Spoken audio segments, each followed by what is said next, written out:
Hey everybody, John here, and today we're taking a look at a figure that took quite some time to get here. It is a Sideshow figure, and without this little face and those shelves, his partner would just be empty. And I think the whole universe would just be lack of something without R2-D2. Let's break this bad boy open and see what's inside.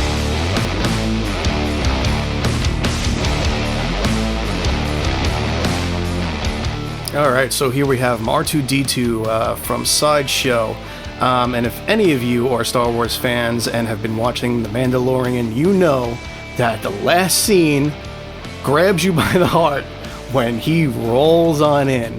I'm telling you, R2 is kind of like, he's like a logo for Star Wars. Anyway, this is the box. A box is a box. Picture of him on the back, Star Wars logo, Disney logo on the side, picture of him on the front, Sideshow, 6-scale logo there. Let's break into this because I really don't care about the box.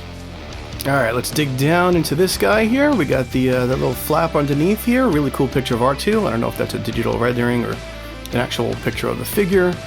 I did open this bad boy up just 2 seconds before this just to take the plastic out so we didn't have all the glare from the lights, but I was actually shocked with all of the stuff that they give you with this thing. This figure is 160 bucks. It comes with this little bar table thing and whatever the hell that thing is, and hooks for over his arms that hold the bar table up, and 2, 4, 6, 7 cups, and the little arms that he's got, and a lightsaber that has a magnet in it. Then you have the bar table, or whatever you want to call this thing, that also has an LED with a hologram that goes on top and lights up, so it's incredible. Think about it, this is $160, and there's a lot of little things and little accessories that they give you, and R2 lights up, and the table lights up with a hologram. They have all of these great cups, and a lightsaber, and all the arms and everything that pops out of R2. It's fantastic. The weathering detail on R2 is incredible. They did a really great paint app on him. Alright, let's take a closer look at some of the accessories. We have Luke's lightsaber, which we've seen a bunch of times already with some of the other figures, but always great to have another one in here. This actually has a magnet on the bottom, and that's to open up the little nub in there on the table so you can expose the LED and put the hologram in it, but it doesn't seem to open anything for me, as you can see. I will have to get back to this later because, yeah, I'm going to have to figure this out. Yeah, whatever. So anyway, we got this little arm thingy here. You can articulate this whole thing here, move it up and down, and adjust all the hinges however you want it. I will not really be using this or the arms or anything on R2 because I really don't feel like making him look like a bartender. Next up we have the little tabletop where the cups go. Let me pull a couple of these little guys out here and show you where they go and how they look. I love these. This is a super cool little detail to kind of have in here with the cups with the liquid and everything in it. And I think what I'm going to do, I'm probably going to put some tack on this and put it around the table even though it doesn't go there. I really love it, so I really want to have it in the display, so I'll just have to figure out where I'm going to put it and how I'm going to put it there.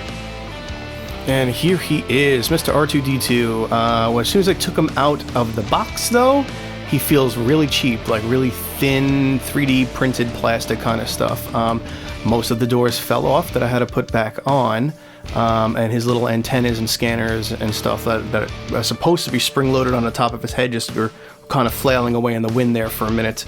I think this is a problem with Sideshow's quality versus Hot Toys quality. Their stuff always just feels very fake, very flimsy, very thin, very plasticky. I don't understand why they can't get their quality up to par with Hot Toys, but nevertheless, let's dig into this thing. So underneath here, he has the third leg that is spring-loaded, that is supposed to easily come out, but it doesn't seem to be. Oh, there we go. I had to shake it out, go figure that one out. Another part that feels very flimsy is not very tight. Yeah, it's a little weird. I'm gonna have to work on that. Whatever kind of spring-loading stuff that's in here is very cheap. I don't know, nothing seems to be doing what it's supposed to do, like doors were falling off, and I don't know, but let's keep going. I gotta say, he looks phenomenal. Look at this. Weathering is terrific. Gotta give props to the painters, because I think without that, this would just not be worth even looking at. Alright, let's try to get some of these parts open and some of these things stuck on here so you guys can see what some of the accessories look like. Sorry I had to make a cut. That was a little bit more of a pain in the ass than I thought it was going to be. Now some of the front doors and everything are open on the front. You can push some of these little guys in here. This little computer stick, whatever you want to call that thing. And unless you're like recreating a scene, which I'm not really going to do, I would really never use any of these parts. But you know, it's really great to have in case I do want to hook up a scene somewhere, because I do a lot of photography with these guys, and if I wanted to do something really cool, at least I know I have them. Alright, so these things I was having some issues with. When I opened the box and pulled him out, they immediately just popped out. So they're very loose, and you can see they're kind of flimsy there. They are spring-loaded, you push them in, and they're supposed to pop out, but some don't. Some just flail away in the wind over there. And I did get this little, I think it's like the radar scanner or something like that. I did get that out, but it doesn't stay up or open, so it just kind of falls back in, so kind of cheap. This little antenna thing, scanner, whatever you want to call it, just does not want to come out. I had it out before, and it wouldn't stay up. No, that little top piece kind of popped out. Oh boy. Well, I mean, honestly, for me, it doesn't make a difference. I'm never going to have these things out and open. They're always going to be tucked away. But that is a very big quality problem right there. They all should be spring-loaded. When you push it, they should pop open and stay open.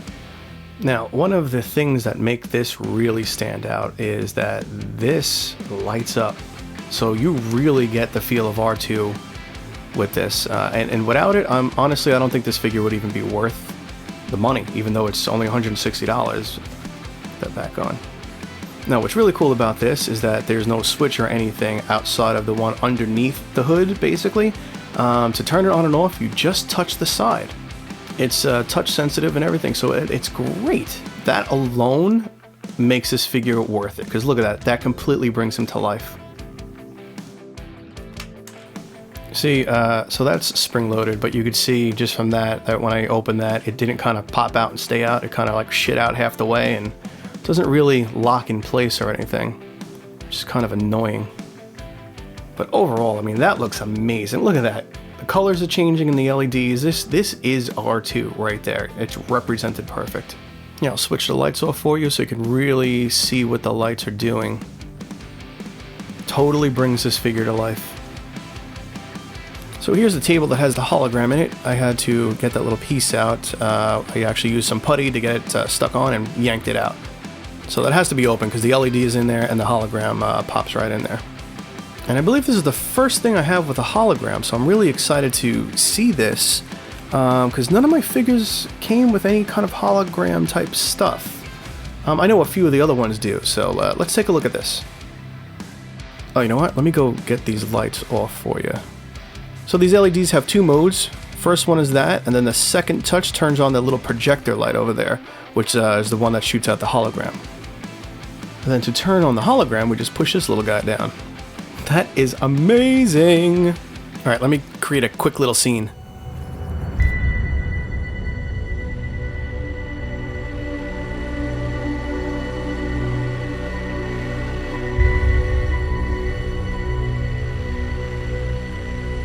R2, where is that bucket of bolts? I've just about had enough of you. He's probably gotten lost again, that nearsighted bucket of bolts. I've placed information vital to the survival of the rebellion in this R2 unit. Help me, Obi-Wan Kenobi. You're my only hope. Anyway, I hope you enjoyed that. That was fun to make.